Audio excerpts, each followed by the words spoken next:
రొమ్ము క్యాన్సర్ రాకుండా ఉండటానికి తీసుకోవాల్సిన జాగ్రత్తలు ఏమిటి? ముఖ్యంగా రొమ్ము క్యాన్సర్ అనేక కారణాలతో వస్తూ ఉంటుంది. మన జీవితకాలంలో ప్రత్యేకంగా ఆడవారిగా ఉంటాము, వయసు పెరిగే కొలది ఈ రెండు రిస్క్ ఫ్యాక్టర్స్ని కూడా మనము ఎంతమాత్రం మార్పు చేయలేము, మన చేతిలో లేదు. కానీ కొన్ని మాడిఫైబుల్ రిస్క్ ఫ్యాక్టర్స్ ఉన్నాయి.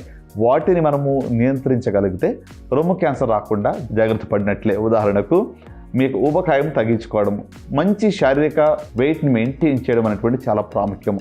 సో హెల్దీ బాడీ వెయిట్ అనేది చాలా ప్రాముఖ్యము. రెండోదిగా శారీరక వ్యాయామం అనేటువంటిది రొమ్ము క్యాన్సర్ రాకుండా సహాయం చేస్తుంది.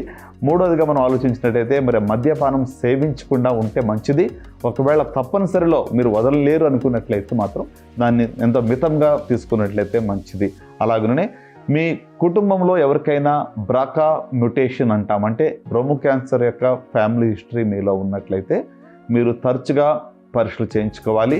ఏ ఏజ్లో వచ్చిందో దానికంటే 10 సంవత్సరాల ముందుగానే స్క్రీనింగ్ చేయించుకోవాలి. ఒకవేళ బ్రాకా జీన్ పాజిటివ్ ఉన్నట్లయితే మీరు జెనెటిక్ కౌన్సిలర్తో మాట్లాడి మీరు కూడా టెస్ట్ని చేయించుకున్నట్లయితే జాగ్రత్త ఎక్కువగా తీసుకోవడానికి వీలవుతుంది. కాబట్టి రొమ్ము క్యాన్సర్ని మనం నివారించడానికి ఇవి మనం తీసుకోవాల్సిన జాగ్రత్తలు.